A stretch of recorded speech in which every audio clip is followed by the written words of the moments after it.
As veterans, we struggle to fit in. Taught to never let feelings win. Lost in a world full of fear and pain. We all have hung our heads in shame. When we look up, we see hands reaching out. There is so much support about. It comes from above and others around. Please take a hand and rise from the ground. Stand up and fight for your life. Walk away from negativity. Don't give in to strife. Show up for yourself. Find your voice. Keep moving forward. You have a choice. Give compassion for the child inside. Healing pain, let hope reside. Lost you will no longer be. Then you can help set others free. Now speak up and with us share the tools that make pain easy to bear. Advocate for others to lighten their load. Use your voice and join our show. On Coffee Talk with Bryan and Marie, we heal out loud, PTSD to advocacy.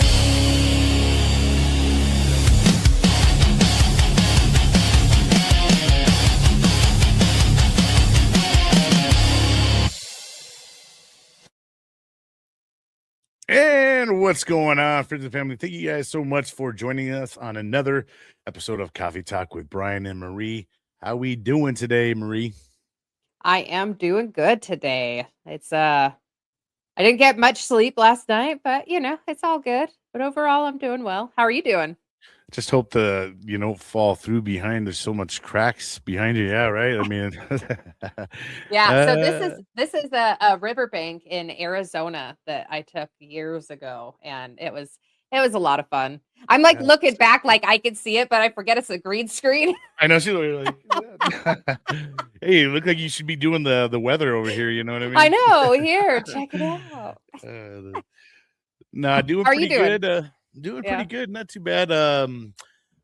I kind of, I wouldn't say dodged, but kind of got a little bit of that sickness, but not too bad. My wife now, she woke up and it just really smacked her really good.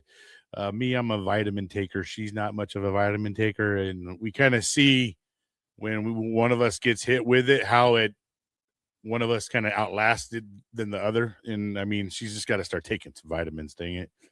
But anyhow, That sucks other to than hear that, she's doing sick, well. though. What's that? I said it sucks to hear that she's sick. That's not fun. Yeah, and as adults, we got to keep pushing through and do adult things and stuff in life. So she unfortunately had to go to work, and her work is at a level right now they can't afford for anybody to miss. One of their employees is a Navy veteran. She's out there.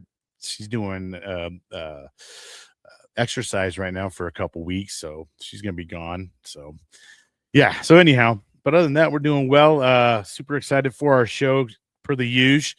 And before we get started, we'll go ahead and do what we do.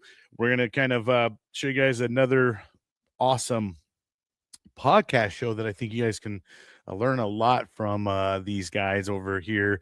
It's called Mill to Vet, and there's three of them on there, and I know sometimes they bring on guests, Chris, Yogi, and Megan. How I got to meet them is I really got to know Chris through Tip of the Spear, and also Yogi's been on there as well. But just really amazing folks, and their podcast is extremely educational, and they talk a lot of stuff about what's going on in the military world, the veteran world, and and even I know they just recently had retired, so they're very inept and know what's going on in the current time. So that's cool. But let's go ahead and I'll share them. Let me get here. Let's bring it up. I'm actually going to go ahead and play a little bit from one of their episodes. If you want, you can go check them out. Once again, they're on Spotify, YouTube, all the different platforms. But milltovet.com is also a place you can go over there to their website, and then it will direct you to all the places you can go listen to their podcast. But we'll play maybe a minute of this real quick, just so you kind of get a general feel of their personalities. All right, here we go. Of course, got too many things queued up. Other approximately 2,000 students that are veterans being in the same room as you is just amazing. Plus all the supporting staff. And one of the most beautiful things about National Convention is that if you have a pending claim, they have expediters there, right? I thought it was a myth and a fantasy that they say that in those 3 days, you come in, you do your claim, and then you come back out, and then you have a rating number, right? In 3 days. Bro, it's a reality. You literally go in there, you walk in, you have your case, you bring all your paperwork, and you walk in, they tell you everything about it, and then on top of that, yes, can you hear it? Is it gone? I can hear it, can't see it. National Convention. Is this So next, is this like a VA program that they're behind? Dude, that's sick. What's the name of that program? One more time, man, for everybody. What's the no. So the Student Veterans of America organizes with the VA so that they can bring the expediters so that they can review your case on hand and come and be a part of it and walk out of there with either a rating or what you need to do to be able to move forward. So it's fantastic, right? Wow, that's super this 2026 is going to be happening in Dallas, Texas. All right. So definitely go check out Mill to Vet podcast. Really good informational podcast. Great people. Chris and Yogi are Navy. They retired from the Navy. I'm not quite sure about Megan. Haven't got to know her very much. But really good, awesome people. All right, now we're going to go ahead and turn it over to Marie and let her read one of her awesome poems, and then we'll go ahead and introduce our next guest and get on with the show. All right, Marie, the floor is yours. Thanks. So today I am going to be reading a poem that I just wrote a couple days ago. So something that I've talked about on the podcast, I have not shied away from it, is the fact of my food addiction. And it started very early on in life, and it turned into bulimia when I became a teenager and started gaining weight and having insecurities about my body. And then with the alcohol and the drugs, I kind of fell away from the food for a while, and I've gone back and forth. But since I got sober, I gained a whole lot of weight, ended up getting up to 250 pounds, started losing the weight, mental health got involved, and I got stuck in bulimia again.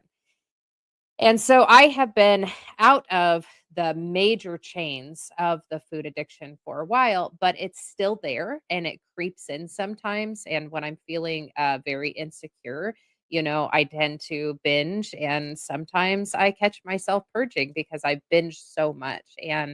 And so I struggle with the shame and blame of this food addiction. And so I came up with this poem. It was very divinely inspired, just to kind of talk a little bit about this journey that I've had with food. So it's called The Chains of Food.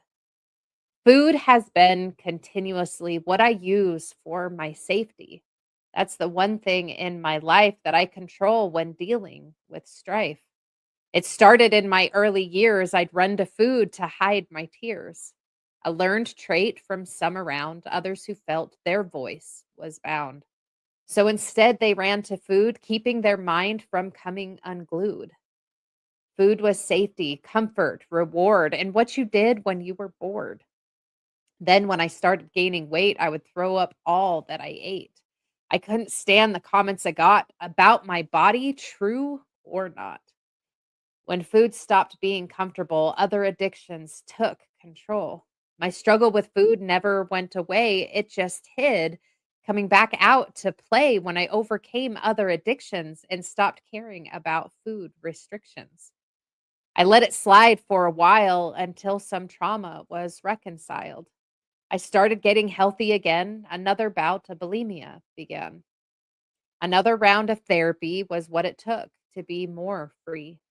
A big part of this rebirth was learning my body was not my worth. I had to learn to love myself and recognize weight doesn't equal health. There's been many layers I've had to go through, some that were old and some of them new.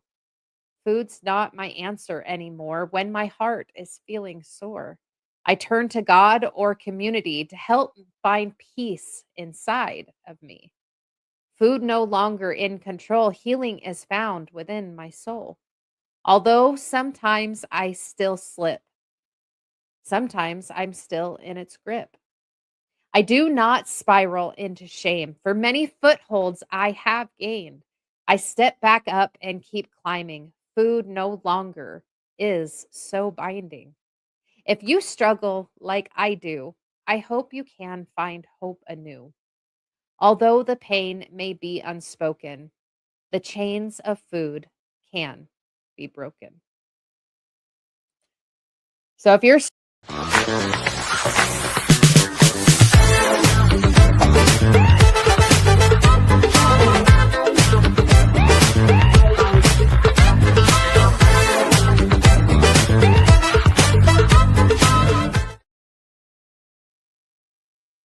All right. Thank you so much for another amazing poem.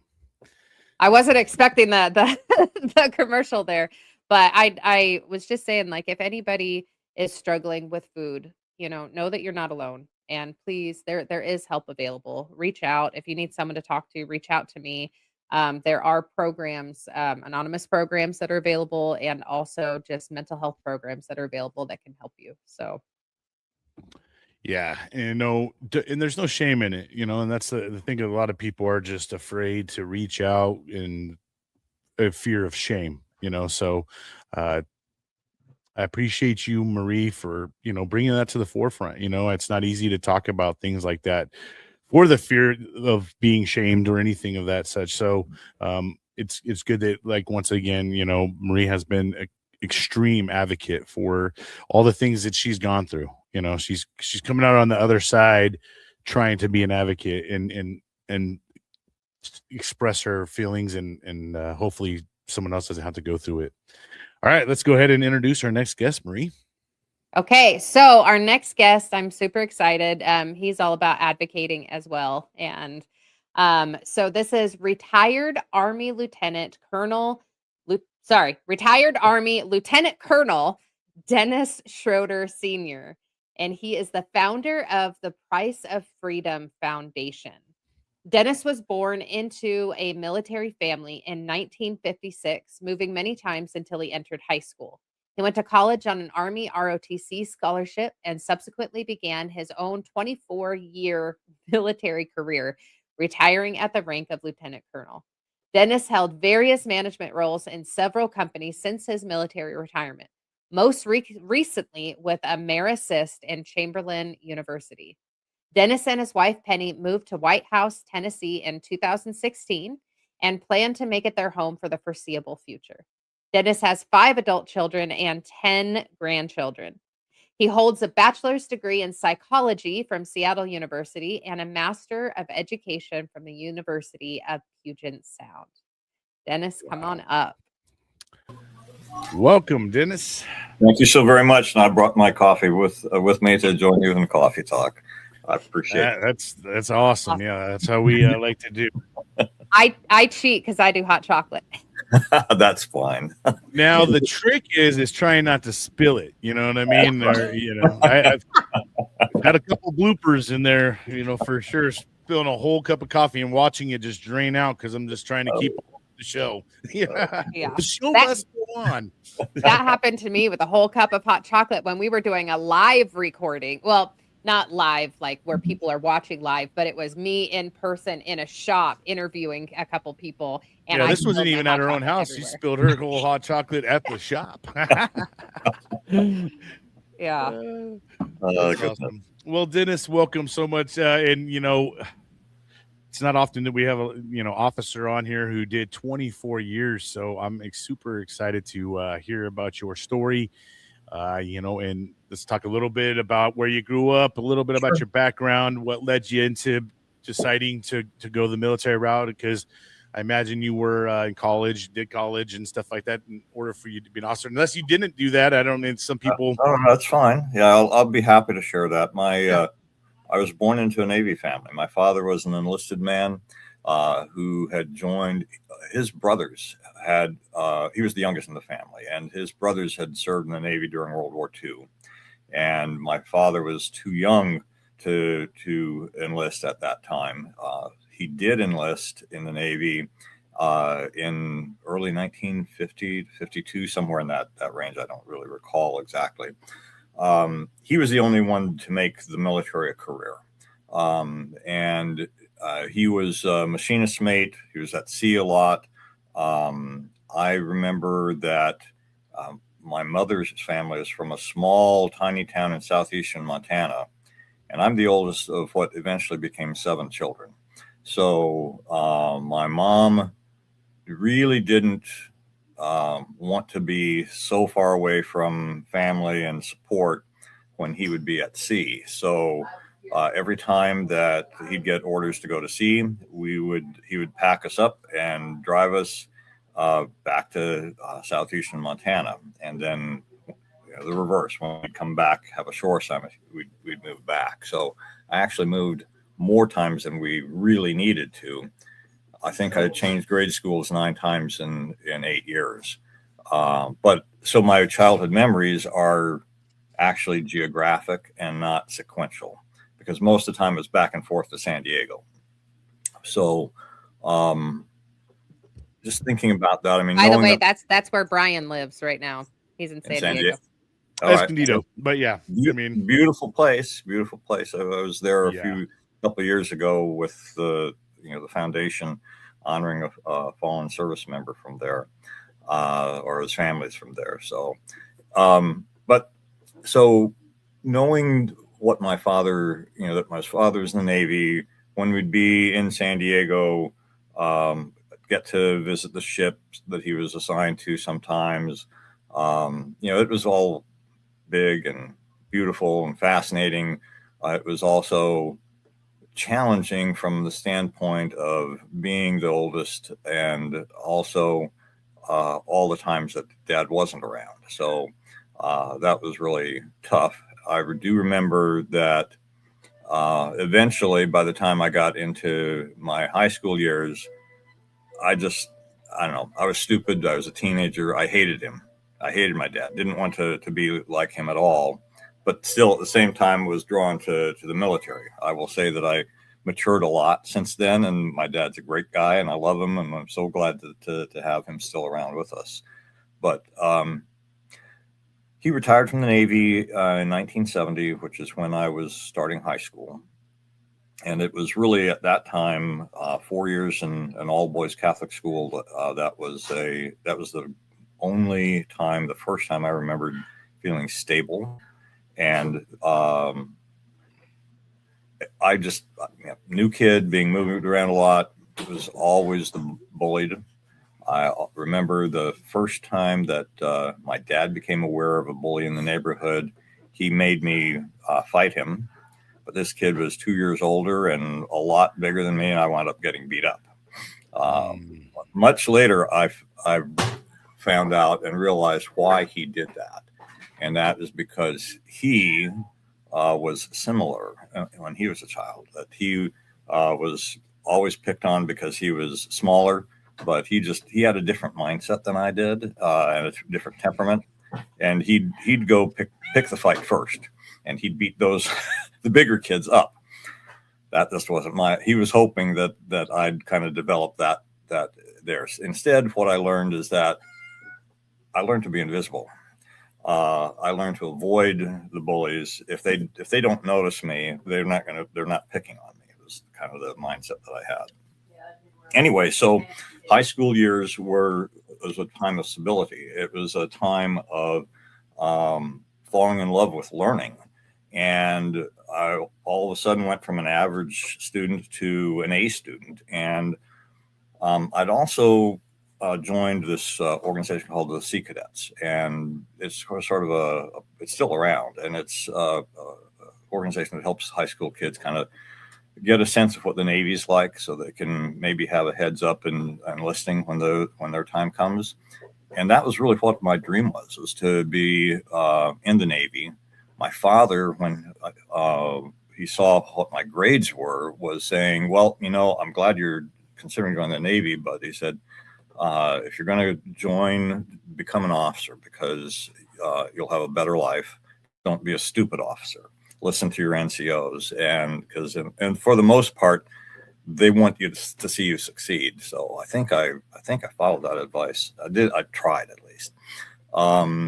But I had a big disappointment early on. So when I applied for the ROTC scholarships, I applied for all the services. You have to go through the physical exams, and I discovered, to my shock, that I'm colorblind.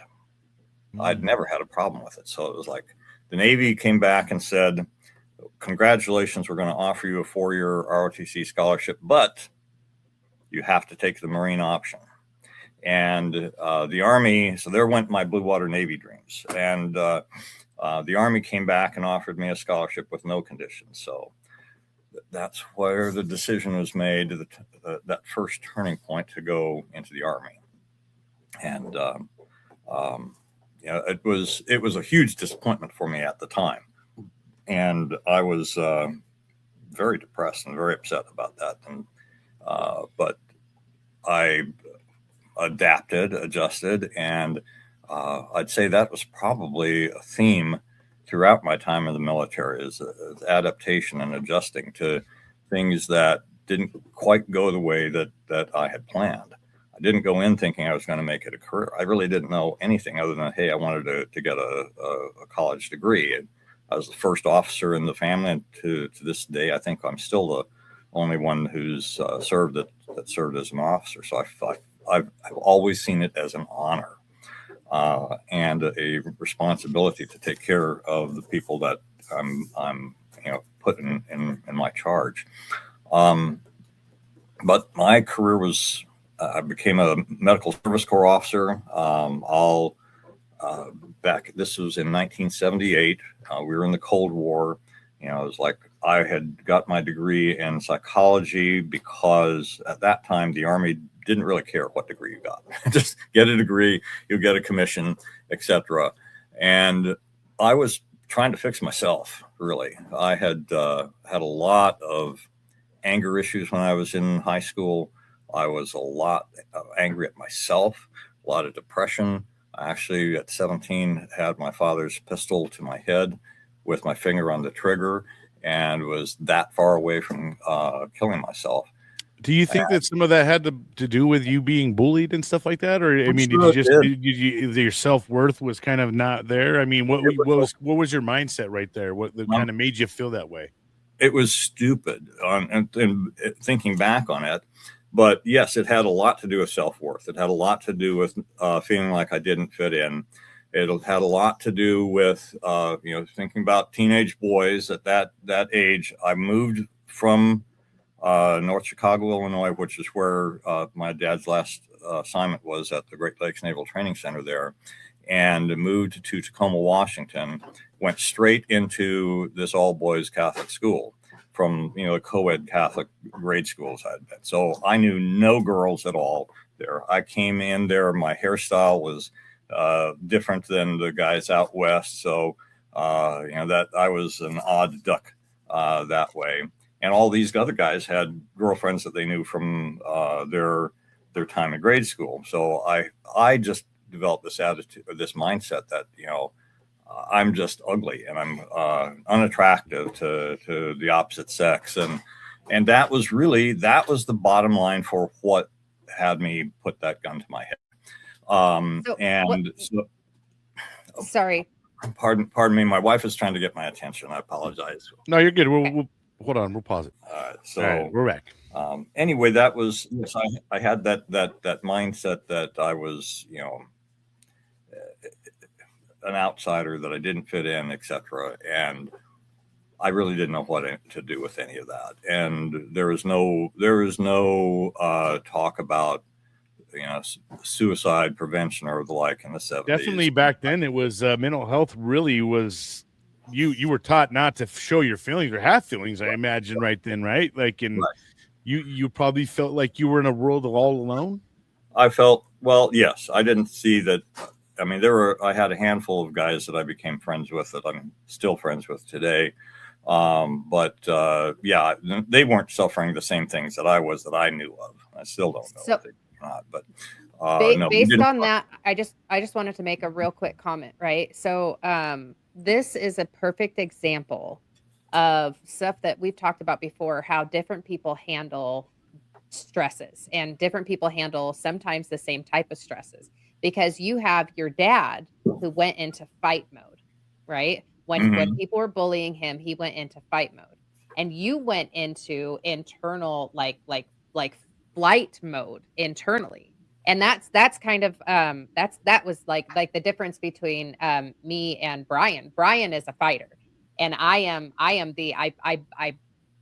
internalizing everything, and I am the problem, and not everybody else is the problem. I am the problem, and I'm constantly beating myself up. And so this is that perfect example, like you said, other people didn't have this, and there's some of us that just, no matter what happens, no matter how cruel somebody else is, we think we're the problem. Yes.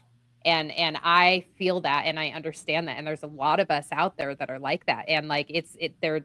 Anyways, I just think that this is the perfect example where even in the same family, those differences, you've got one that's a fighter and one's that internalize. And this is the external processing, internal processing. Anyways, so I just think that it's good to point that out, that those differences can be so prevalent in the family, and especially with veterans, because a lot of people, they look at, veterans, this is the only way that a veteran is. Veterans are, constantly, this way, angry and frustrated. And it's like, half of us are like that, but the other half of us are just constantly depressed and beating ourselves up, and it doesn't matter. Right. So I just wanted to point that out. Well, I appreciate you doing that, and I agree. I would actually say that my experience of my time in the military and subsequent, and knowing a lot of people that are veterans, it's like, and part of the reason that I started the nonprofit that I started is because everybody's story is different. There are common themes and there are common threads that go through it, but everybody's story is different. And I really appreciate folks like you that come on and provide a platform for folks to tell their story. And I'm kind of getting ahead of myself in my thinking here, but my story was that, I internalized things. I hated myself. As you said, I thought I was the problem, and that showed up in my first 2 marriages. So, because they agreed, yes, you are the problem. And that makes it harder. I gotta point that out too, because people who see themselves as a problem, when anybody says that it's the truth, we see it as validation of our truths. Even though it's not the truth, we still internalize it as a validation. And so there's a thing, there's that bias, right? Everybody has a bias, everybody has their own issues, this, that, and the other. And that's almost something that we tend to do, is we almost find relationships that will validate how we feel about ourselves. Right. And even though it is not true, when somebody says you are the problem for my internal struggle, that's a lie. That is a lie. You have your own internal struggles and whatnot, but we take it and we internalize it. And so I love that you brought that up, because it is not the truth. You are not the cause of somebody else's turmoil. That is their internal thing. But it's almost like you take it as validation. Right. Exactly. Now, Dennis, did the Army make you feel like at home? Did you feel like you were a part of something? Is that where you started feeling your worth? Because I mean, you obviously made it a career, right? And Yes, and you something that you loved enough to make it right. 24 years long, man. I mean, Right. that's a long time. It's a So long I time. imagine that the Army played a big factor in maybe Yes. molding you into a different Oh, person, right? In it mindset. absolutely did. It absolutely, and it actually started before the Army. I'd say the Sea Cadets helped with that too, because you had some structure, you had a role that you could play. They taught you what to do. You performed at it. You got rewarded for that. And yes, that I felt. And I think some humans need that structure, right? I think there's some of us that need that corralling. We need it. It helps us when we have an itinerary or something in front of us to go attack.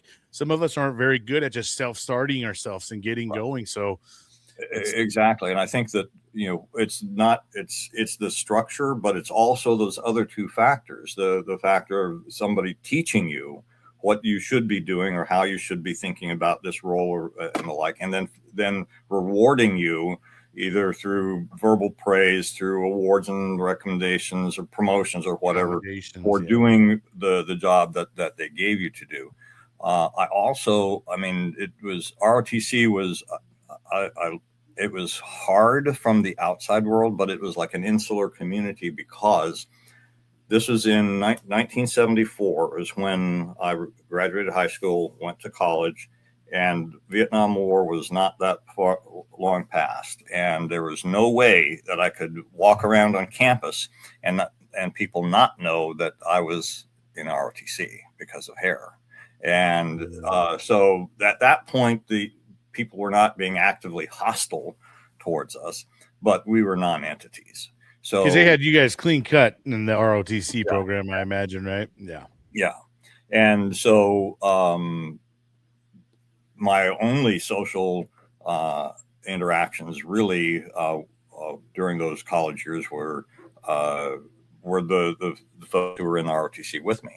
And it was a good community. I loved it. I had a great time doing that. So yes, that helps to solidify your identity. And then my first assignment in the Army, I got commissioned as a medical service corps officer, was as a medical platoon leader with an armor battalion. And it's like, here you go. You go through your officer basic, and there you are. You now are in charge of this platoon of medics, and you're out there supporting the tanks and all of that in Camp Swampy, Fort Stewart, Georgia. And what I loved about that was, I mean, it was frightening because I didn't feel prepared really at all.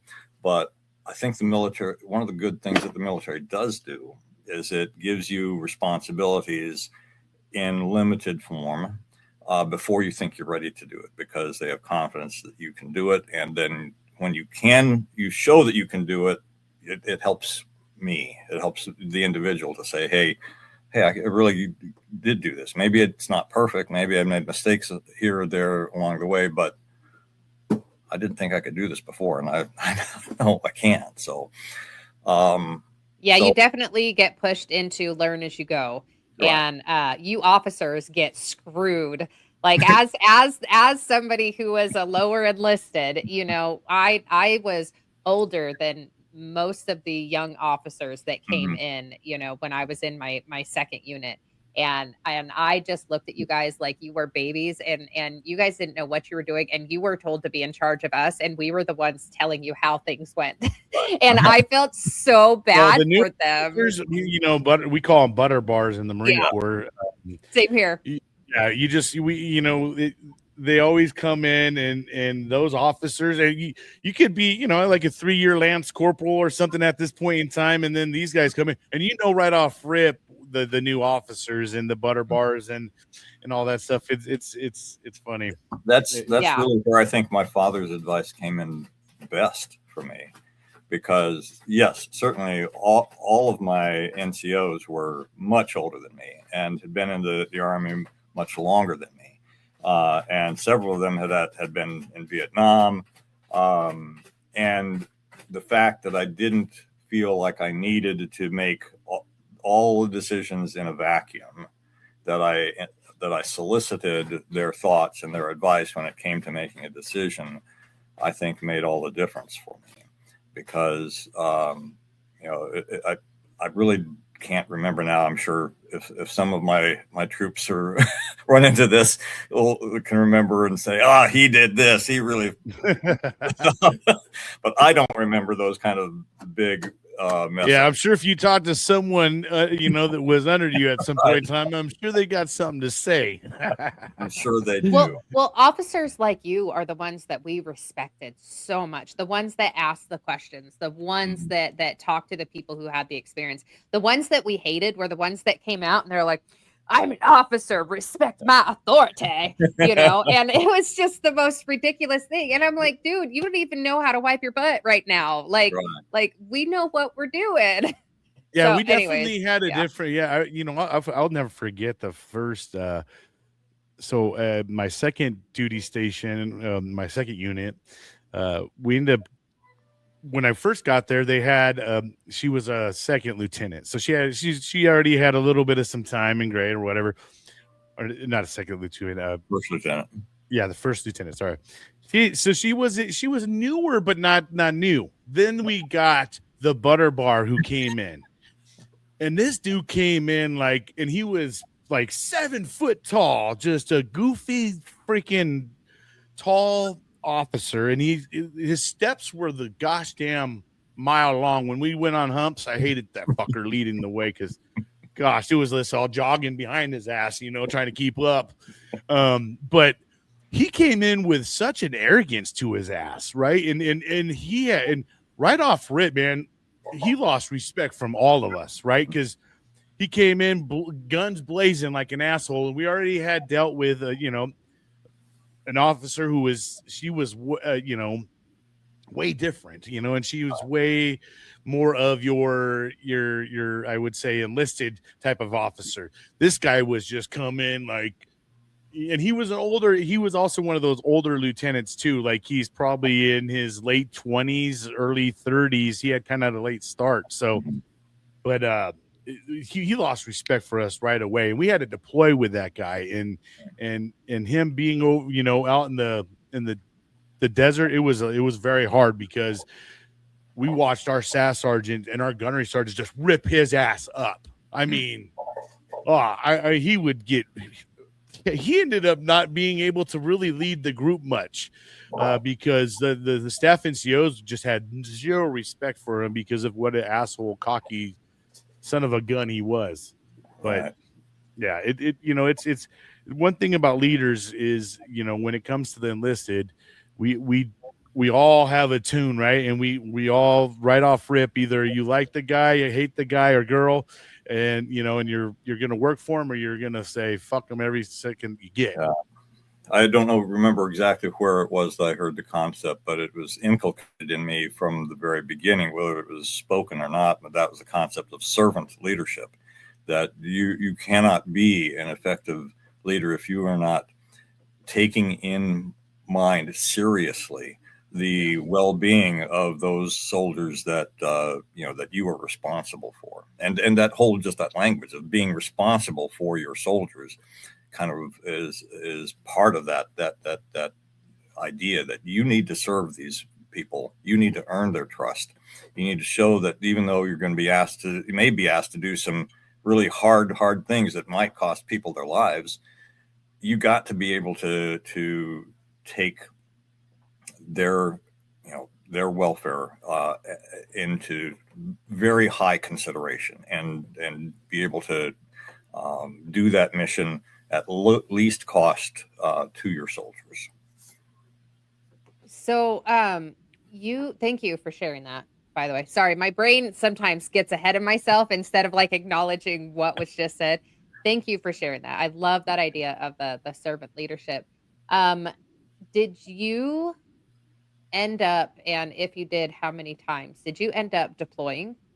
No, I did not. I served from 1978 to 2000. So the first Gulf War happened in 1990. I had been, at that time, I was working as a recruiter for the Army Surgeon General. So Oh, that's fun.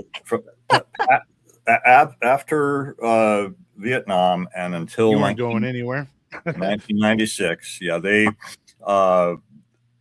after the physician draft ended, our military medicine had no way of getting doctors except to recruit them, and recruiting command didn't want the mission. So they gave the surgeons general had that mission, and I wound up working 7 years as a medical recruiter. And actually, I was in Orlando, Florida. I was when Saddam Hussein crossed into Kuwait, and I was pretty shortly after that happened on the phone with my assignments branch to ask them if they could reassign me to a unit that was deploying, because I had a lot of friends that were going to be deployed 3 times, and they said no. And we had our own little mission to support the mission that most people weren't aware of, and that was that the war plan for providing medical support to dependents and retirees that had been to turn everybody out to Champus, because everything is tied, the active duty stuff is tied to what it takes to support the force deployed, went out the window, because they didn't want to see CNN have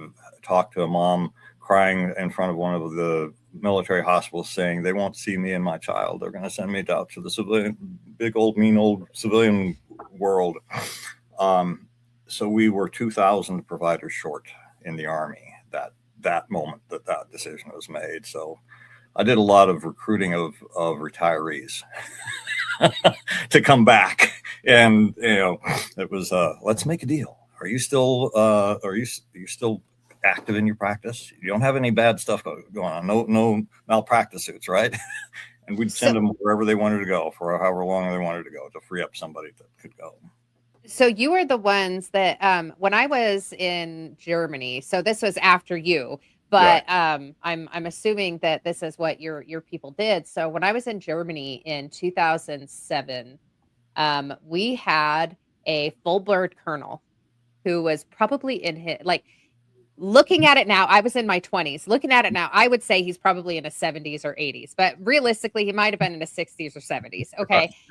But in my brain, this man is like super old, like full bird colonel. He had been pulled out of retirement like 5 times because he was one of the, and I, maybe you even recruited him at some point, because he was like this top mental health specialist. And like, I don't even remember his name, but he was insane. Like, there was one day that I saw him come into, like, he just didn't care anymore. He had been brought back in so many times. Full bird colonel. He was wearing his headgear inside backwards. And I was like, sir, your headgear is on and it's backwards. And he's like, oh, well, I guess we need to push then, huh, Slider? And he dropped down and did push-ups with me. He was just this most insane guy.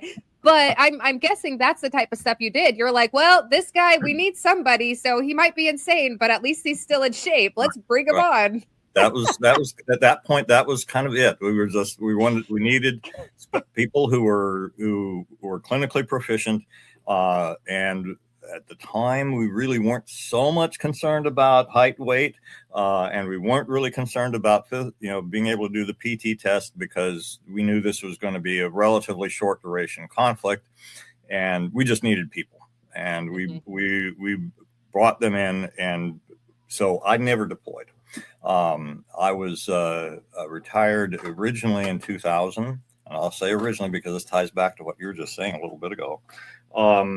That I was actually full-time reserve component at that time. And I was the chief of reserve affairs at a Army Medical Center in Honolulu, Hawaii. We were doing good things to align our reserves with the active components go to war mission, which is basically to support Korea if something blew up over there.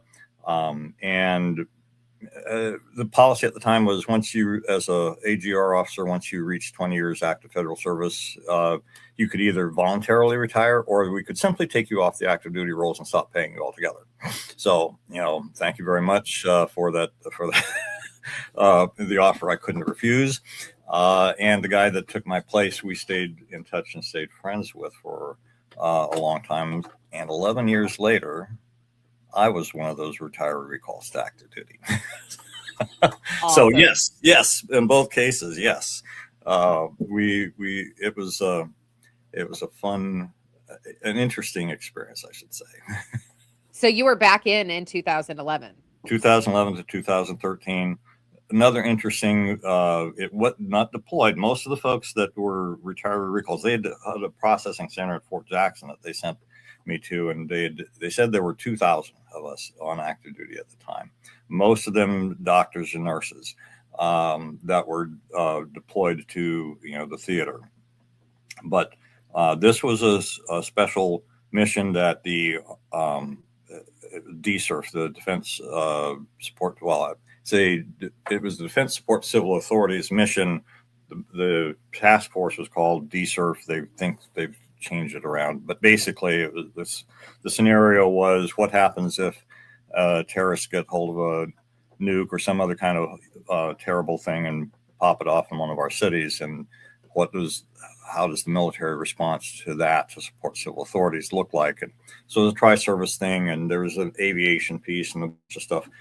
My friend who had replaced me in Hawaii was the aviation task force commander for this, and it was housed in the Army Reserve Aviation Command's their bailiwick, their responsibilities. They carved things out of these units. And anyway, he wanted me to join his staff and help him with that mission, and so that's what I did for 2 years. And it was a very interesting mission. But again, most people never know about it, and you don't think about it, and hope to God we never have to. So. Yeah. So Dennis, real quick, and then after this question, we'll go ahead and do our veteran showcase. Okay. And then we'll talk about how your transition and when you retired and what that looked like for you and life after. But before we do, so I know you went in kind of, after the Vietnam War. So I imagine that when you went in, you were dealing with a lot of men that already had been over in the desert, and in the jungle. I'm sorry, in Vietnam. How was that? Like, did you when you got in there, was there guys that were out of Vietnam that you could tell that they had had some war, or did you not really deal with that many? No, I dealt with. I mean, a lot of folks, they were letting folks go left and right and center, and the folks that typically were there were folks that wanted to stay. In fact, I remember having a supply sergeant once who was a staff sergeant, and he had been a major in Vietnam. So they basically said, if you want to stay, we're going to convert you to enlisted, and this is what we offer you. And he said, I'll take it. So I really never had a chance to have any. Now, was that because in Vietnam they were kind of handing out a lot of ranks out there because of they were losing men and women, and I know they were having to promote people on spot, and there was a lot of promotion. They ramped up the Army a lot during Vietnam and through the draft. And so basically when they were doing the cutbacks after Vietnam, ramping down, it's like they were trying to give people an opportunity who really wanted to stay to be able to stay. Okay, so a lot of times it meant you can't be at your current rank, you can't be at the got to transition from officer. We don't have a slot for you at this rank, but we do have a slot for this. Let's fill you. Got it. Right. Yeah, that makes sense. Yeah. And so you're really going to want to have to stay, I guess. I mean, I dealt with a lot of the one time when I was a company commander.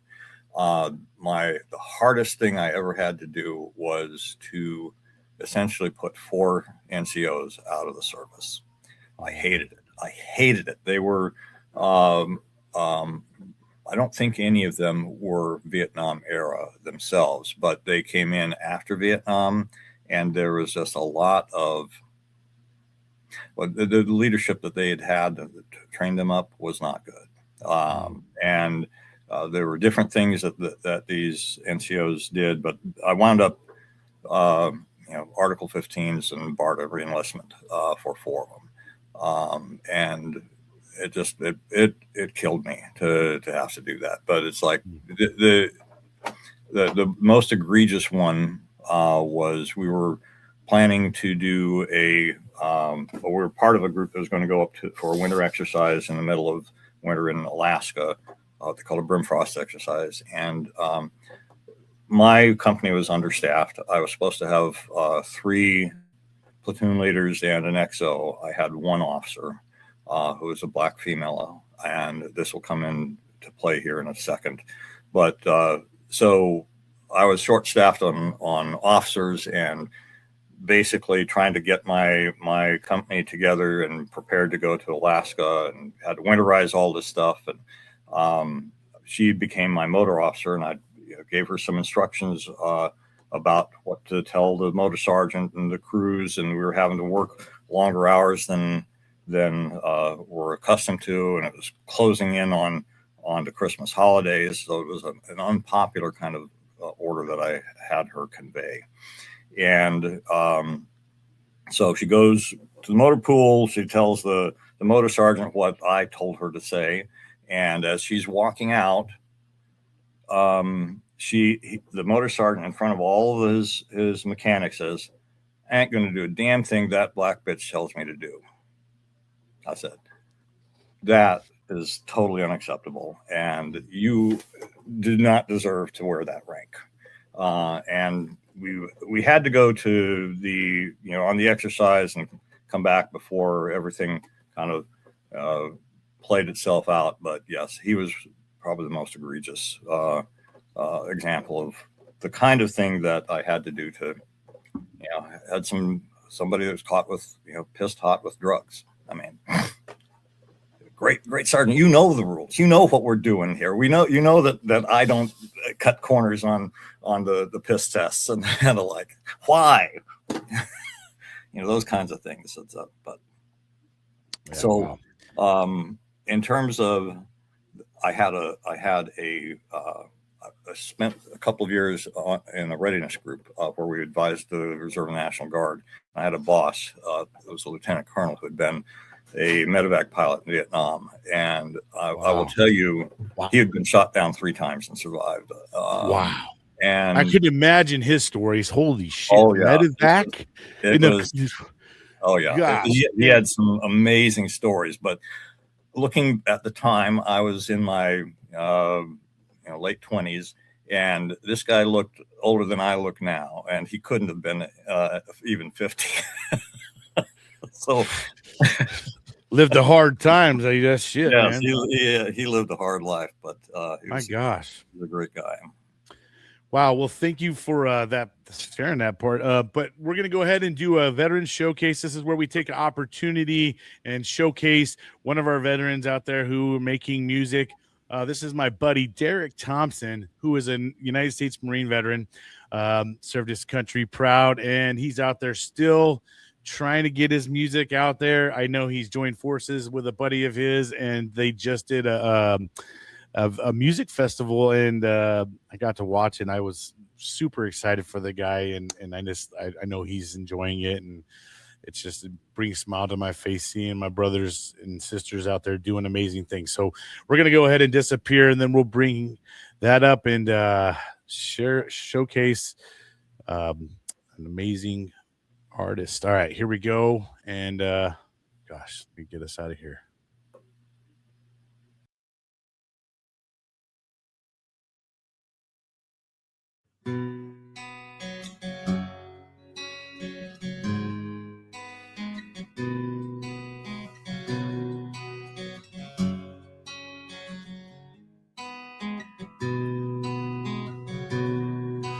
Every corner will I find darkness, and I'm not sure where it goes. This life is full of hardness, and it's evil it always shows. Not quite sure how I can make it anymore, 'cause it matter if I make it to the show.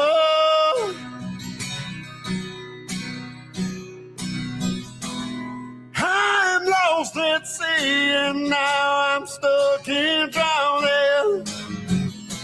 You know the lighthouse burned down many years ago, and I keep on searching for ways to keep on drowning. I guess it doesn't matter if you learn to let it go. On the other side there is brightness, and the weight of what's been told. In this world of all this tightness, find someone that you can hold. Can I find a way to make it all make sense? And with the rush of the waters, will it always be intense?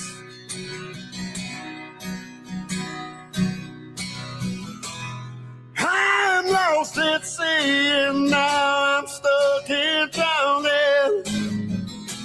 You know the lighthouse burned down many years ago, and I keep on searching for ways to keep on drowning. I guess it doesn't matter if you learn to let it go. I'm lost at sea and now I'm stuck in drowning. You know the lighthouse burned down many years ago, and I keep on searching for ways to keep on drowning. I guess it doesn't matter if you learn to let it go. Guess it doesn't matter if you learn to let it go.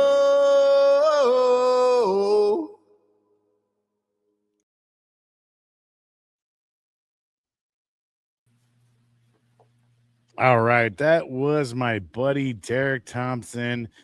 So go over there to YouTube and check out all his socials. Derek Thompson Music. Once again, he is a United States Marine veteran. I got to personally meet him and hang out with him in Nebraska, and just an awesome dude. And he's just going through a lot of life stuff, and he uses music as a way to help him through it and write his music down. So a lot of time, a lot of the songs you'll hear just they'll hit you in the heart a little bit, because he really sings a lot with his emotions, and just a very emotional dude. I love Derek. I love you, buddy. Just keep doing what you're doing out there, brother. You make me proud every day, man. And I love to see your smile. Keep shining, dude. But Dennis, yeah, that was a really good song. Yeah. I love what you decided to do this season, Bryan, and showcasing so many other veterans and creativity and other podcasts and allowing me to do my poems and stuff like that. And so I'm loving, and then letting people share their stories. Like I think that this has been turning into a fun little gem. Dennis, just so you know, I just started recording with Bryan last year. And I started right where you're at, where he just interviewed me to share my story. And then he invited me back as a co-host and broke apart our stories. And then we started interviewing other people. And so, like, Bryan, I just really appreciate everything that you have done and what you're doing, because you really are highlighting that idea of, veterans have to stick together and support each other. And I think it's beautiful. I want to say that our veteran community is like an onion. There's a lot of layers to us. I mean, there is just so many different layers to this community. It's like peeling an onion, because the talent out there ranges anywhere from, book writers to songwriters to actors and actresses. I mean, you just name it. We got it out there. Yeah. There's major CEOs of companies and things like that. we just tend to focus a lot of times on the negativity. And I believe in, let's highlight all the great things that we have out here as well. So that's why trying to hit all the different points, you know what I mean? And then one of the thoughts of bringing Marie on as well is bringing the female element on. We have so many female veterans out there that they kind of they stay low, you know what I mean? And I feel like maybe having another female on, we can start having some comfortability, showing she's out there sharing her story, no matter how uncomfortable it may be. And we just open up the floor, and we want everybody who has served their country, whether you're man, woman, in between, whatever you are, we appreciate you and your service. So, yeah. So talking about veteran community, Dennis, let's hear your story on how it was you entering into the veteran community. So talk to us about, you said that you kind of got out for for 11 years. Okay. So talk about that, what that was like, kind of reintegration back into civilian life, and then what it was like going from civilian veteran going back into the service and then reintegrating again. So kind of, talk to us about what had to change a little bit. Yeah. So my first retirement, I had the very best outcome that you could want, in the respect that I had a lot of connections with folks that I'd worked with over the years, and one of them happened to be an Army Reserve medical service corps officer like myself, who had a position that he wanted me to fill. So that networking element of this that they talk about in the transition programs, they call it a transition assistance program at the time, had the best job I've ever had immediately out of the Army that first time. But he told me that he was concerned because he wasn't certain the long-term viability of the company. He had been brought in to rescue the company, and they had come to terms on what that was supposed to look like, but he didn't really trust the board of directors to keep their word. And sure enough, about a year afterwards, that company folded, and I was out of a job suddenly. And I'd gone through the Army's transition assistance program when I was leaving the active duty in Hawaii, and I took advantage. I was living in Tacoma, Washington, which is right next to Fort Lewis, so I went back to the program that they had there. And I know they try and do a good job, but for folks that don't have a real mainstream kind of skills, I think I played around with it a couple of years ago just to see, hey, have they made any differences here? As a medical service corps officer, I came in 78, and at which time there were no degree programs in healthcare administration. And by the time I was now needing some help, they all required degrees in healthcare administration, even though I had done a lot of this stuff. And, oh, by the way, most of what I did was not centered on the clinic. It was all, recruiting. It was all plans and operations. It was all, all these other things. And so it was, the skills that that it said, oh, these are the skills you have. Okay, well, they're leadership and generic kinds of things. It was not helpful in finding a job at all. I was without work for about 2 years. While I had, married for the second time, had a couple of daughters that were in high school, and going downhill fast, trying to rescue everything. I wound up starting a small. Well, basically, I saw an ad for a position at the Army Hospital, where at Fort Lewis, for a planner. So I went, applied for that job, got the job. And what year was this? This was in 2002, 2003, somewhere in there. And about a year later, that position, they were making changes based upon 9/11, and they created this. They saw this whole need for greater integration of the medical community, military and civilian. So they created this position to be a coordinator for the entire medical command, the region that Madigan had responsibility for. And so I got the job as a contractor for that.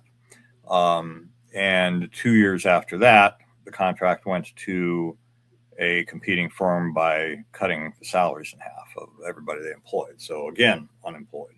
Again, basically, I didn't find an employment after that. I basically was had this idea about doing something for property management for the soldiers that were having to leave their homes around Fort Lewis and couldn't sell them because the prices had tanked, etc.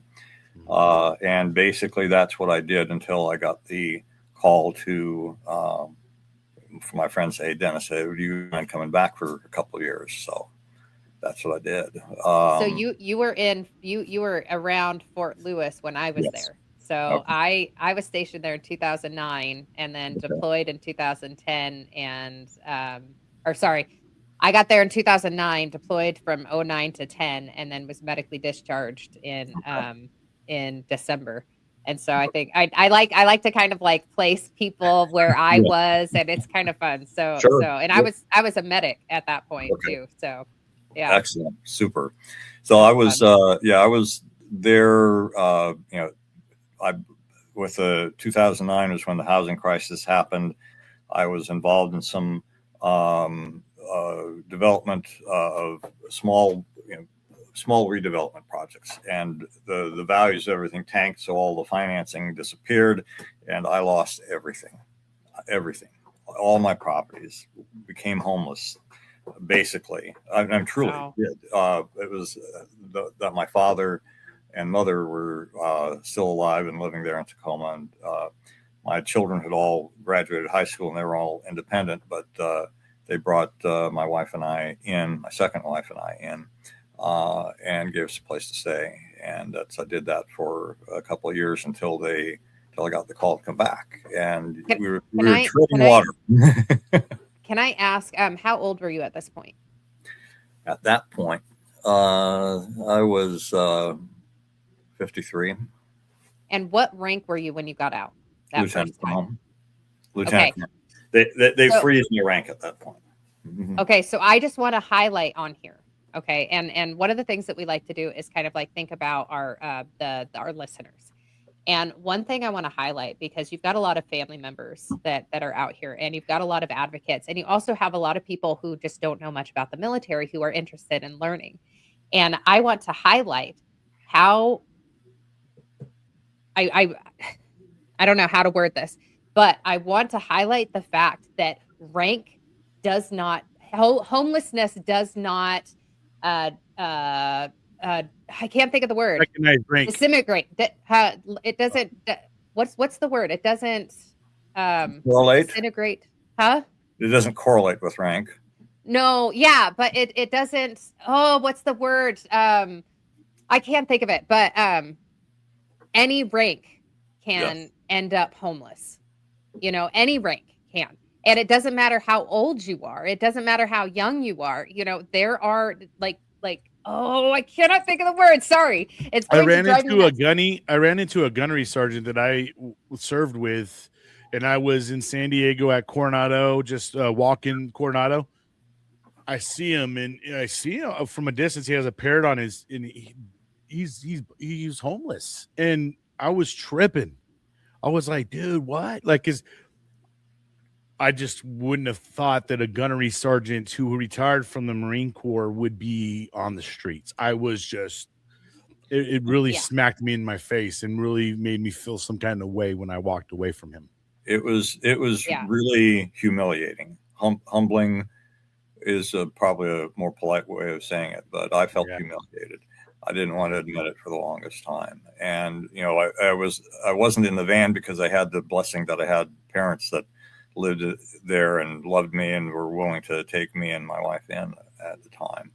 And so, you know, but that actually, we talked about the mental health issue point, but I was dealing with depression and suicidal ideation my entire time that I was in the service, entire time. And I did not go to seek help because I knew that as soon as I did, they'd flag my security clearance. So you were still carrying your demons with you even through the Army. You still were carrying on to that childhood trauma, I would say, or, you know, I think a lot of that stemmed from it. Some other, you know, stuff that that happened along the way, right? Along the way. And then you have all of this struggle of you get out thinking that you have this cushion, and then that gets pulled out from under you, and then you have this other job that gets pulled out from under you, and now you're homeless and you haven't dealt with your traumas, and the world always has a different plan for us, you know what I mean? We think we got it, and then the world's like, hey, here's discriminate. Here's the dose of there you go. That's the word. Sorry. Discriminate. That, you know, homelessness does not discriminate against your rank or your plans or your age. Sorry. That gerbil took a minute, man. It was spinning. It was it was really my faith that kept me going. And I struggled with my faith for the longest time. I mean, was born and raised Catholic. It was my first divorce that slapped me in the face that says, you're not really a good Catholic. You know, went on a spiritual journey and struggled for several years after that. And, you know, I'd call myself non-denominational Christian, but I have, you know, still wrestled with the whole ideas of, you know, what is this life all about and what happens afterwards, and, you know, having anxiety and fear and all this, you know, self-hatred and negative self-talk that I would actually, when I would be driving, I would speak out loud, yelling at myself. Anyway, at some point, it's like I can't explain it any other way, but there was some kind of intervention that happened at the spiritual level that stopped it, because I'd been doing Bible studies, reading scriptures every morning. And at one point, I've got to this verse in Matthew where it talks about, look at the birds of the air and the lilies of the field, you know, and basically don't worry about what tomorrow is going to bring. And I, you know, read that, and then this, not a voice, but this thought comes into my head, and it asks a question. It says, Dennis, do you believe this? And I said, of course I do, you know, because of course I did. And it then comes back and says, then why do you not act like you do? And I was thunderstruck. I just, you know, clearly I had not been acting like I really believed that at all. And made a decision that day that I was going to actually believe it. And since then, had all kinds of negative stuff happening in my life from time to time. But I have never had the depression. I've never had the anxiety. I've never had the worry be able to fully creep back in, because I had made that decision to believe that. And once you make that decision, that's when a lot of things start to get thrown at you to try to get you off that trail, right? You know, the negative energy starts to come in when it feels you turning positive, right? And the negative doesn't want to let you go. Wait, you son of a bitch, don't you go that way. You know what I mean? It's trying to pull you back in. I tell you, it happens, man, you know, and it happens all the time when you're like, what? I've been so faithful, though. What are you? I'm doing this. I'm reading the Bible. I'm praying every day. Why? Right. You know, we just it goes back to who's in charge. And it's like, I want to be in charge, not him. So, but I would say my whole life has been a series of, you know, good things happening, you know, and then not so good things happening, and having to make adjustments and corrections. And, So, we asked about so being brought back onto active duty was a financial rescue for me. It really was. And I loved being back in because I'd never really wanted to leave in the first place. And being brought it was back, your safety net. It was your safety net the first time too, right? So exactly. And so being with my best friend in the Army, serving now under him, and he had been considered me kind of a mentor, and having me call him and salute him and call him sir. He said that he couldn't get his mind wrapped around that. That's great. So, but after that time went away or finished, I went back to Washington State because I didn't have a job lined up. Again, went through the transition program. Again, as a medical service corps officer, it's like, we got these generic skill sets that we can help you with. But, and I mean, I'm not saying that because, oh, boo-hoo, poor me. It was like, okay, well, I know there's not a lot of medical service corps officers out there. Most of us are not aligned with how clinics and hospitals need you to be. Some do, but, me and the other operators didn't. And there's only so many resources that the Army can throw at it. So I can't speak to how well they help folks who have, other skills that transition to the civilian world or not, because I didn't experience that. I don't know, but it didn't have much to offer me. I went back to live at my father's house, and for the next 6 months was looking for work, and basically came upon Chamberlain College of Nursing, which had been looking for people to be on their military team because they were expanding their online nursing education. They were offering certain things for folks that were veterans or active duty military or spouses of military or worked for the VA, and they hired me to be a part of their military outreach team. So that's what brought me to Middle Tennessee, and that job lasted for 4.5, almost 5 years. Again, I loved it. I was traveling all the time. My second marriage ended when I was in my retiree recall.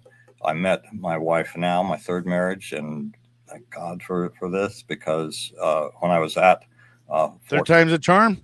Third time's a charm, and it's been a real blessing for both of us, truly. But that's the job brought me back here, and we. After 5, I loved it. But I had always had the question in my mind: what happens when you guys reach a saturation point? And I'd asked that my very first time that I was at, one of their big meetings, their welcome on board things, and they said, "Oh yeah, we'll take care of you." And sure, reached the saturation point, and okay, they eliminated all of these positions. So, one at a time. Oh, you didn't meet the sales quota, et cetera. What year is this right here, right now? This was 2019.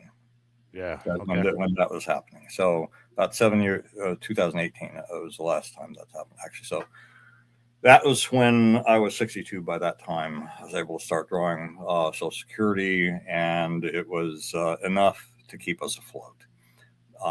And I had been dealing with this thought in my head for the longest time about, which was the catalyst for the nonprofit I started. And that goes back to Vietnam. It goes back to how the public treated soldiers who were returning. It goes back to how they treated the families of the fallen. And I saw, and it was horrible, in short. And I saw during and after after 9/11, a couple of the magazines I had subscribed to, GQ and Esquire magazines, etc., that were almost always left-leaning in all of their politics and all of their articles, etc., started to have some very positive articles, in-depth articles on soldiers who had either been severely injured or had died in the conflicts in Iraq and Afghanistan. And I thought, great, I'm glad for that. I'm finally, the press is doing something positive. And immediately the thought came to my head is like, well, what about all the others? Sure, this guy gets, 7 pages of press in this magazine, but what about the 3 other guys that were in that same conflict, that same firefight that got killed, and they don't, other than mentioning the names, they don't tell anything about him. So I had been tossing this idea around, asking my veteran colleagues, who else is doing this? Who's writing the stories of the fallen who aren't around to tell their stories anymore? What organization can I join to help? That was the thought in my mind. So I want to spend some time serving folks and helping somebody else do this. Couldn't find anybody. I mean, the closest thing was the Library of Congress's Veteran History Project, which basically asks the veteran or the veteran's family to provide their stories to them, and they don't really get a whole lot back. Which, I mean, I know they're going to do good things with that, but yeah, because the family only knows so much. I mean, they weren't there, and they got it's basically hearsay at that. Yeah. So the idea was that we want to tell the entire story, not just their military service, not just the what it was that cost them their lives, but going back, as you asked me, what was this kid like when he was growing up? What influenced him or her to join the service? What sort of influence did they have on the people around them? What did they do well at? What drew their attention and their activity and their energy, and what did they struggle with? That's what we want to do for all of that, and that's what the Price of Freedom Foundation is about. Wow, I really love that, because I don't think that the general population who, I want to say it's somewhere around less than 1% that are currently serving today. So there's 99% of the folks that don't have a clue the sacrifice that our men and women go through every day, especially from the fallen ones, right? And unfortunately, those are a lot of stories that we don't get to hear, right? Because for one, the survivors have survivor guilt. A lot of them don't even like to talk about the story because it may include them, and it may really trigger them to go down that, right back down that story lane. So that could be a hard thing as well.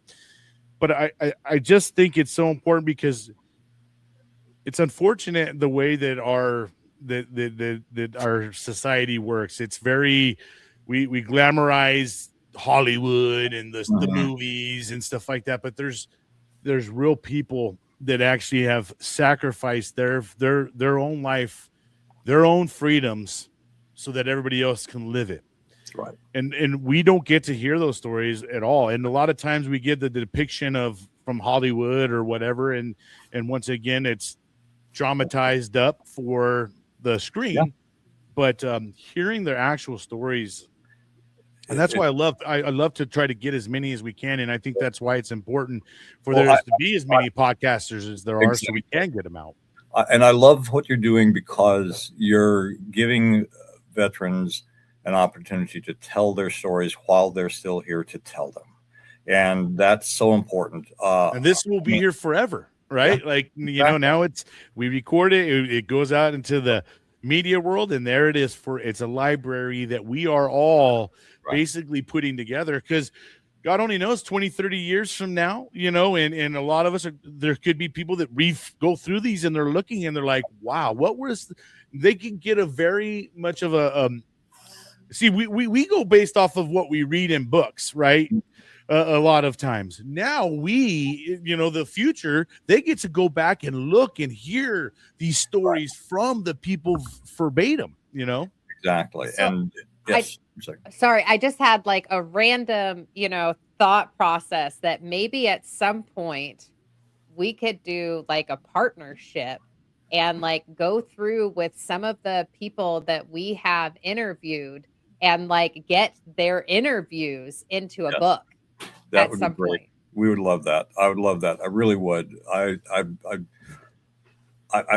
encouraged the veterans to tell their story, because what I saw happening when in the process of doing these stories, I interview and record the veterans telling, the story of their fallen, comrade. And in almost every case, the person that I'm interviewing, the veteran that I'm interviewing, who's talking about their buddy, talking about how they got to know them, and the whole story as much as they can recall, they walk away from that interview in a much better place mental health wise. And that was, so it's like, you're hoping them open doors that they've probably remained shut, you know what I mean? And helping them air the room a little bit on some of these doors that have just remained dormantly closed. I had a buddy who lives in my hometown, and we were talking about what I'm doing, and it took him a long time to do this, but I sat down with him a couple of years back, and after he drug his heels for a long time. He's a Vietnam era veteran. He was in the Navy. He was a aviation mechanic, and he was basically, long story short, wound up at the air base in Da Nang, and he was there for 9 months. And he was sent back to the States because of an old shoulder injury from sports. And 2 months later, Tet Offensive happens, and he's got the unit that he was assigned to. About a third of those folks were killed, and another third were injured. And from the States, he had to go attend a whole bunch of funerals, and it just wrecked him big time. But he had talked about before that he had exactly 30 seconds of combat. And so I had asked him to talk about that too. And he did. And he described this situation. They were on a rescue of a downed pilot. They go into an area that's contested.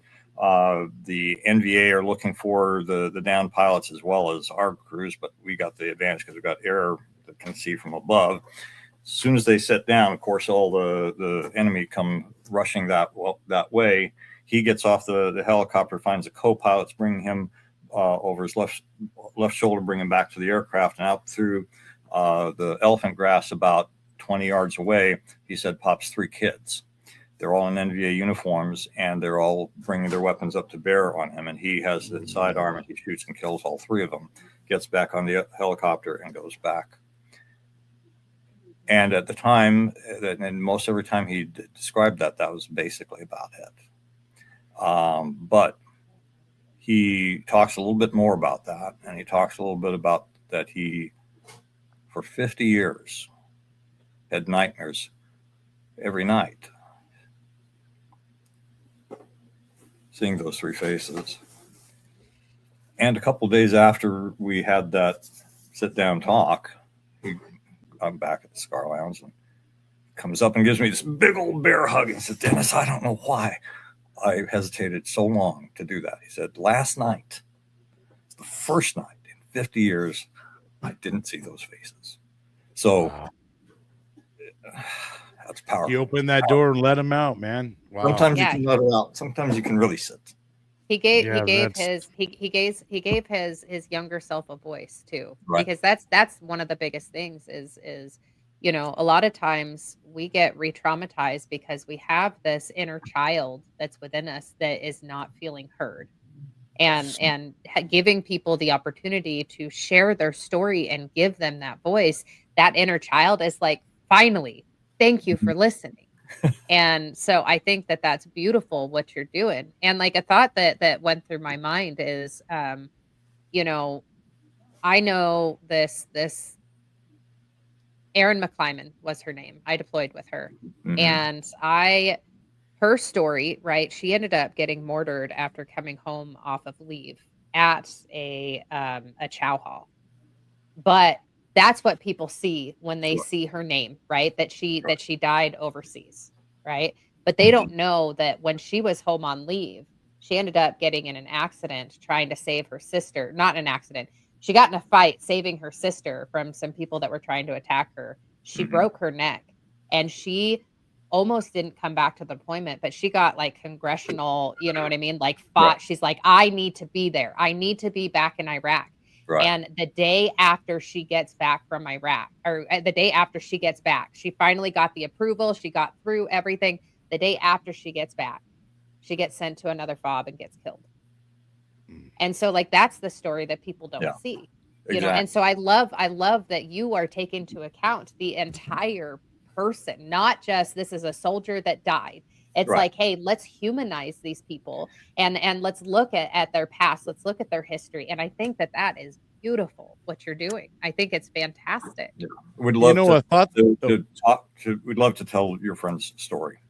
Yeah. You know, later. So I was thinking about this. I think that with our present world of technology, they should build a AI software that runs through all these videos, all these podcasts of all these different stories of all the different veterans and compile. I mean, I imagine there's so many things that an AI thing could just pick out all these keywords, all these things, and find different, you know, data points where it's like, wait a second, a lot of them are, we have trends here. You know what I mean? I like the idea. I'll have to, I mean, it's something to percolate. It would be a hell of a software to develop, but it'd be awesome with what we have to put some kind of a system in place that can run through all the different stories, because I'm not the only podcaster out here, and there's many books that have been written that are now in audio that, you know, this AI generation can go through all the different stories and then can come up with different things, how to combat with, you know, what the things they're experiencing. Wow. A lot of them all experience isolation, this and that. You know, I imagine there's a list that can be compiled based off of all these stories that have a lot of similarities to where they can maybe start getting a little bit in front of this. We're going to have men and women coming home currently from another war that we're currently in. And God only knows how long this one's going to last. There's no expiration date here. So it could be another 10, 15, 20-year war. So we're going to have a lot of other men and women who come home and experience things. And we got to start getting better, right? And I think that with our software that we have out there, we can do it. But another thing I wanted to bring out is I noticed that, you know, this obviously it probably hits your feelings a lot, right? I mean, these stories probably touch you, right? I saw that you got a little bit kind of emotional. I imagine when you for my friend here, because it's like at the time I didn't know how much of an impact it was going to have for him, but it's like to see that it really made a huge difference in ways I never anticipated. Yeah, I get emotional about that. That's good. Yeah, I mean, you know, it just shows that you obviously are feeling it, and not only, you know, you're really embedded what you're doing. You're so you're getting your feelings. And do you find yourself, are you kind of an empath kind of person? Do you? Yeah, I'd say so. Yeah, I was. It kind of reminds me of when I was first retiring from the Army in Hawaii. One of the process they had you do this psychological evaluation to kind of give the personality types, etc. I forget, it was a California personality inventory or something like that. And the psychologist that I was working with after came up with a profile and the like said, looked at me and said, "Hey Dennis, how does it feel like being a round peg in a square hole?" He says, because we took a look at the graphs and it says, here's where 99% of all Army officers kind of follow in this kind of path, and you're over here. You're that 1%, man. So I have a question. Okay. As you have gotten out of the military and you started doing this nonprofit and you're evaluating other people's stories and whatnot, throughout all of this, I think that we really need to focus and kind of ask, where was your mental health when you first started this? You had mentioned before that while you were still suicidal, you were not very, very, you know, healthy mentally, but you were still moving forward and finding purpose and finding joy in what you're doing and having that spirituality. You had that moment where God's just like, hey, can you trust me? And you're like, yes, I can. and you're moving forward. So how did your mental health, how has your mental health been since you got out the second time? How is your spirituality? How have you been able to continue moving forward? And how are you protecting yourself as you're hearing some of these that are probably horror stories? You know, how are you dealing with the mental health on that? Sure. And is this like a form of a therapy as well for you, or okay? I think that being able to talk in a I'm blanking on the right word here, but in sort of a permissive environment, I guess would be the best way to say that, is always helpful. And so I perceive that for myself as well. And I'd say in terms of, since my, the job that I got that brought me to Tennessee went away, yes, I've had a lot of challenges with that. That's when I started with a nonprofit. So knowing that, hey, I had no experience with this. I'm not a writer. I'm not a book publisher. I've never run a nonprofit before. All these things that said, well, why should he do it? It's like, I didn't think I should, but it's like nobody else is, so go get it done. And it's that sense of, do I trust that God is really there watching out for me and will carry me through no matter what it looks like to me? That I have not had any depressive thinking for the last 10 years or more than 10 years.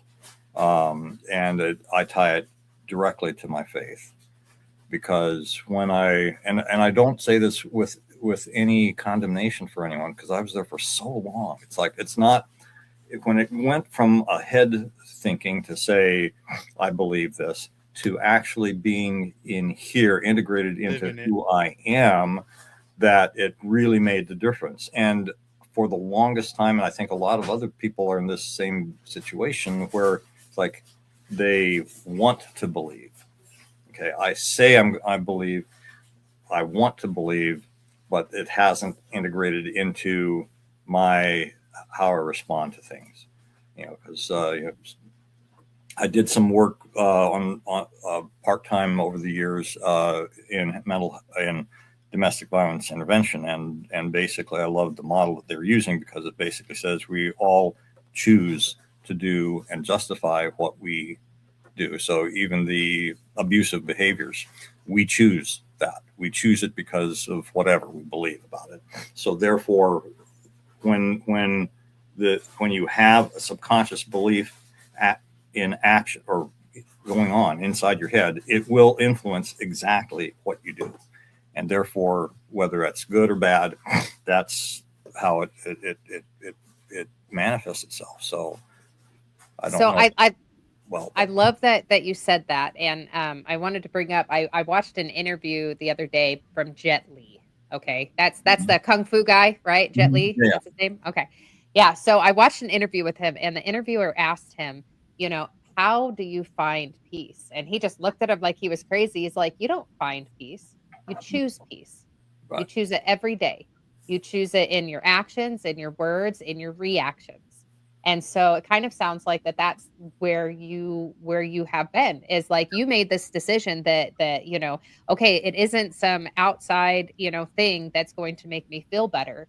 It's right. I get to choose to find peace. I get to trust my higher power. I get to move forward. And and it also brings me into, there's this book that a member of my church wrote that's called Believing Christ.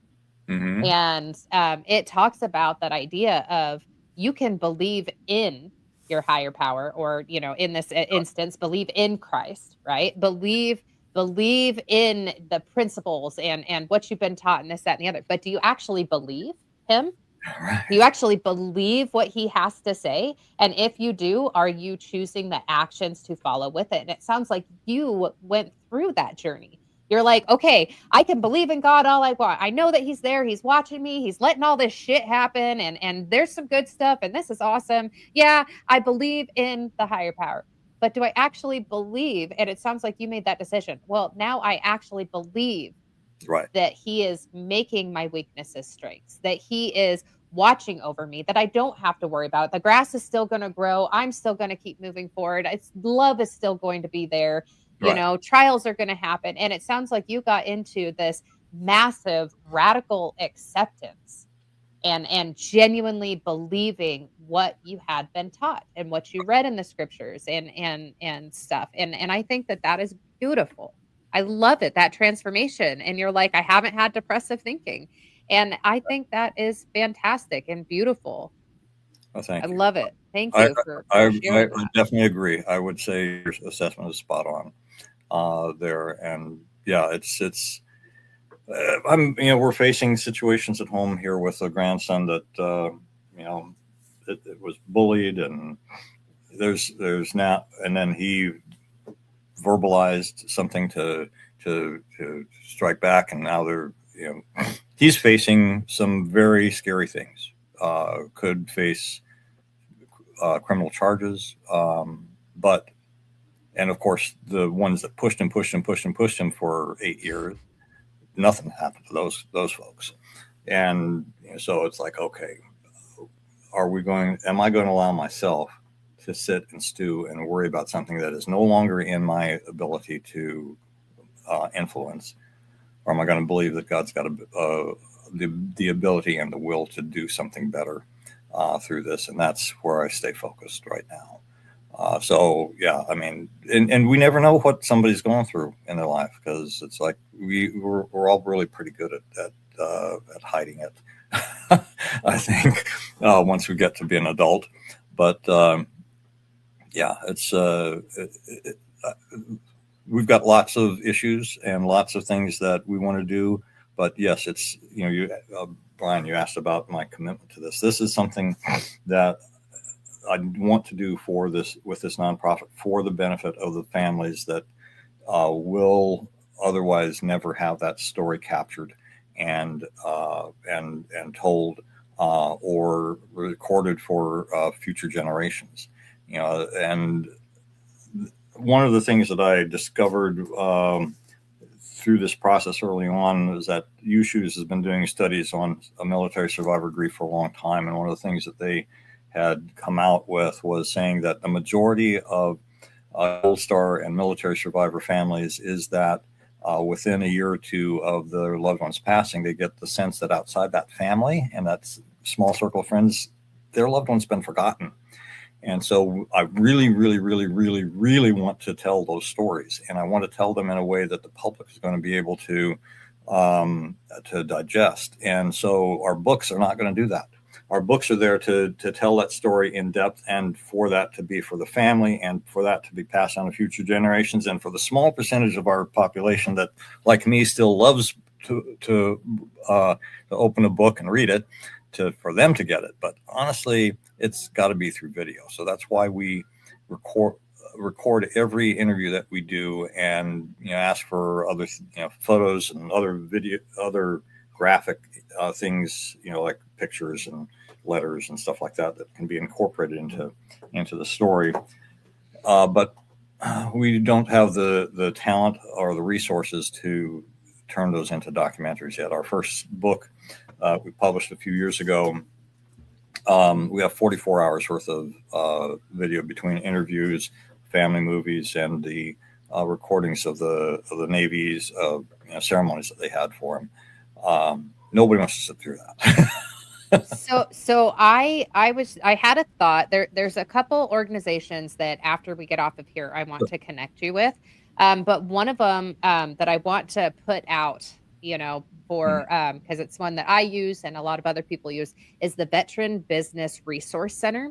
Okay. I don't know if you've heard of that. And so that's usually with the small business resource centers. But the Veteran Business Resource Center is a program that helps nonprofits and veteran-owned businesses and family members And what they do is they'll help with some of the legal side of things. They'll help you with the creation of your program, but they also have entrepreneur meetups, at least the one here locally.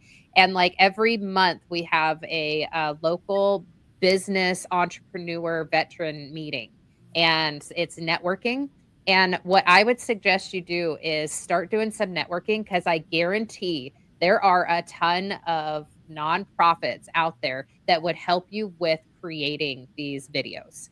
And I know that Wounded there is Warrior yes, Project. yes. You know, And so you could get a lot of funding Right. and people who are just in your local community that would help you do this. It would be great. And I would love those kind of connections. I actually have done outreach to Wounded Warrior Project, Tunnels to Towers, and the Gary Sinise Foundation. In fact, the Gary Sinise Foundation is here in Middle Tennessee now. And I actually met their director of operations a couple of years back. And she had said, yeah, very much interested in having a conversation with you. And I know that I'm not, it never happened. We'll just put it that way. And, you know, that making those connections, I think eventually would be a huge, huge, huge positive for moving this mission forward. I don't care if it's my mission. It's not about me. It's about these families. It's about our brothers and sisters who died as a result of their service. And it's not just combat related. I mean, our first story is about a sailor who was lost at sea after 18 and a half years. And it's possible that he walked himself off the deck. I think that the families of the fallen, especially of suicide, need that story to be told in a sensitive way that is respectful of them and their loved one, and at the same time is not encouraging folks to end their own lives. So it's like, yes, this is a mission that moves me, and I think will probably move me the rest of my life. And I recognize my mortality in all of this too. So it's like I'll be turning 70 at the end of June, and it's like, though my dad is still around at 92, and I'm have hopes that I can make it that far. There are other parts on my mother's side of the family that didn't live much longer than their mid 70s. So anyway, I really am hoping that by participating in this platform, and I'm truly appreciative of you giving me this opportunity to do this, that eventually, again, it's a matter of faith that eventually the right people will hear about what we're doing, will want to be a part of it, will want to make it better, and that's what I really don't have anybody in a long time that's had anything negative to say about what we're doing.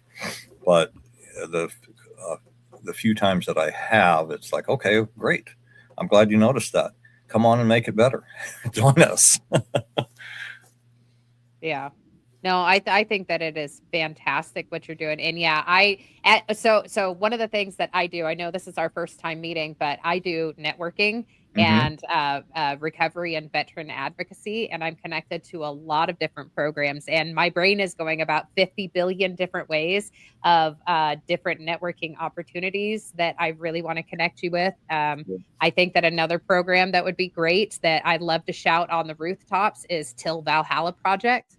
Yeah. I don't know if you've heard of them. I am so jealous of them. I've seen their stuff on social media, but it's like I wish I had graphics like that. Yeah, well, I would love to see you get connected with them, because I guarantee in their community that they've got so many people that would be willing to work with you. Anyways, just a lot of different networking opportunities that we'll share off screen. But it is so wonderful to see somebody who you went through these trials and struggles in your childhood. You had, you came from a veteran family, you dealt with stuff that you were overcoming with the bullying and stuff like that. And then joining the military and ins and outs of everything, getting out, coming back in, dealing with homelessness, suicide ideation, dealing with all of this stuff, and then overcoming it, finding that faith, that spirituality, that mental fortitude to keep going, and to continue reaching out for help, because that's what it sounds like you kept doing, was continuing to reach out for help, and then moving forward to help the next generation and multiple generations, and sharing the story of those who didn't make it. I think that your story is super incredibly powerful, and just so grateful that you were able to be here with us. Like, this has been such an amazing conversation, and I love to have people who are on the side of telling stories come and tell their story, because that is so important. So we're so grateful that you were able to be here today. Well, thank you so much. And I know we had a challenge with getting everything scheduled. I'm glad that we finally did, and I am truly honored, to be on here today, and very much look forward to future conversations and continuing on with what you guys are doing and trying to help promote that. So, well, Dennis, we're honored as well. I mean, honestly, I what you're doing is very instrumental. It's a huge thing, in quite a mission, for yourself. There's so many stories to be captured. Yes.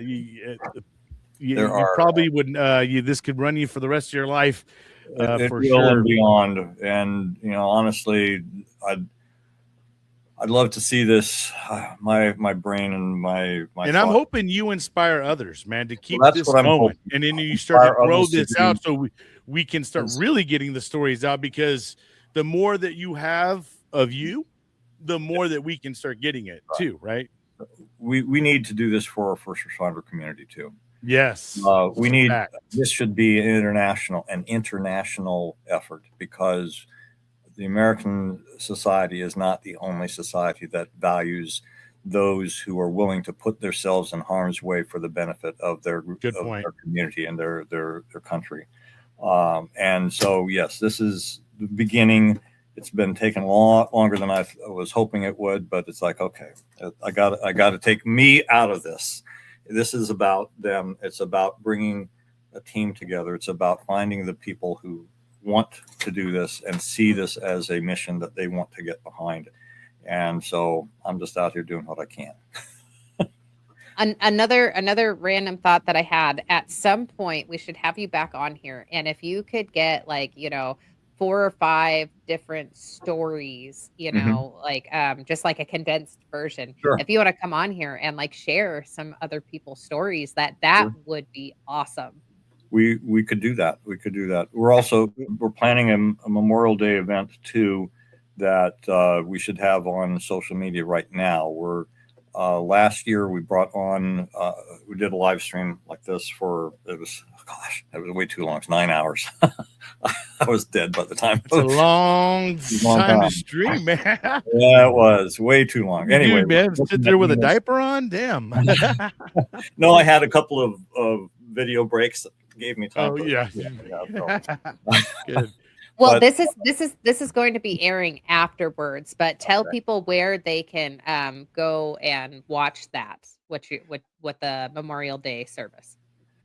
Okay, so it's going to be on we're going to live stream it to Facebook and to LinkedIn. I don't have those links right now. We're kind of putting this together. We're trying to get the word out, because what we really want is for folks like you to come on and talk about your friend who died, and to do that either live during the live stream or to send us a video, saying whatever you wanted to say to pay tribute to your fallen friend. And that's what we're going to be focusing on, not the stories that we're working on with the families necessarily, because they've heard those last year, but to have the opportunity for, maybe they're not ready to tell the whole story, maybe the family isn't ready, but with my belief that by your talking about your friend, it's going to be beneficial to you as well. That's the idea that we're promoting for this coming Memorial Day. And I don't know if I want to throw out a mention for an organization that I just became aware of last year and attended a conference in Atlanta for that I highly recommend. But they've been around for 10 years, something like that, called the MIC, Military Influencers Conference. And it's going to be in Tampa this year, third week in September. And it's a great opportunity for folks who are veterans to come together to network. I think they had 2,000 attendees when I went in Atlanta. I'm thinking it's going to be bigger this coming year, but I mean, it was just powerful to be around a lot of fellow veterans, just for that, nothing else. But rehashing that camaraderie, I tell you, it's a great thing. It.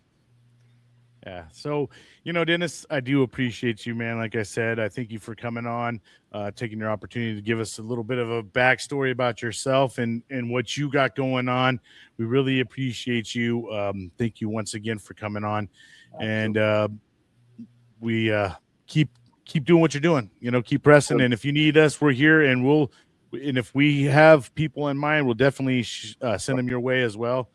And if anybody else is doing what you guys are doing too, because you guys are awesome, and I want to see you succeed as well. So thank you know so how much. I can do that.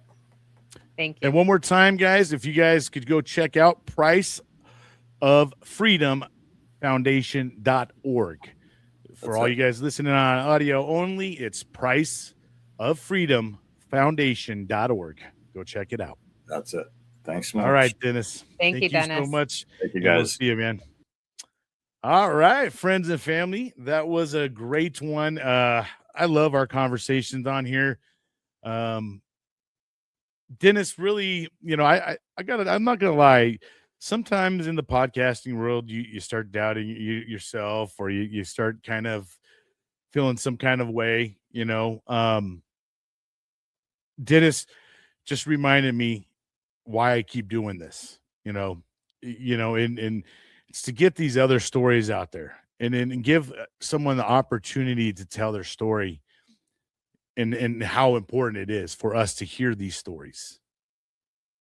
Yeah. But thank you so much. And Marie, do you have any things before we head out? Well, as normal, I'll just say if anybody is interested in coming to the show, check out sliderbabe.com. We're almost booked for the year. So we're going to have to stop booking for the year, but we'll start booking for January come soon. But come check out the podcast, check out sliderbabe.com. Yeah, Bryan gave me permission, so I'll plug my book. As most of you know, I wrote this book last year. It's called More Me Than I Used to Be, A Journey to Freedom. It is my own photography and my own poetry. This is an example of my photography. I have developed a nonprofit partnership. If you are interested, you can either buy 1 for $20 just to support me, or you can buy 5 for $60, and 4 of those will go into a facility, either a jail, institution, either recovery institution, veteran institution, mental health. I've already donated multiple of them to a couple different facilities in my area. But please go to sliderbabe.com. You can buy 1 for $20 or 5 for $60, and 4 of them will go into a facility, and I will mail you a signed copy. So if you're interested, please help out. Outstanding. Well, thank you once again, Marie. Thank you for being my co-host. Thank you for doing all that you do on the backside for the show as well. And thank you, everybody out there, for supporting our show. Please share it. It's free, $99. And we just are a vessel to get these stories out. And the more that listen, the more they hear it. And also, we promoted my book, Bryan. Let's hear a little bit more. It's been a while about your other podcast, The Divisive Measures. Divisive Measures, yes. So if you guys want to go check that out as well, that one's a little bit harder to get listeners on because it's one of those things that I'm kind of exposing what's creating division in our country, all the different things that really keep us from liking and, being able to love one another. It's so bad that we, family members don't even talk anymore. So just, if you guys want something else to listen to, open up your mind a little bit, go check out Divisive Measures. And you know how we say on the show, don't let the day kick your ass. But make sure you're out there kicking it. Gosh. All right. See y'all. Thank you for watching. Please like and subscribe.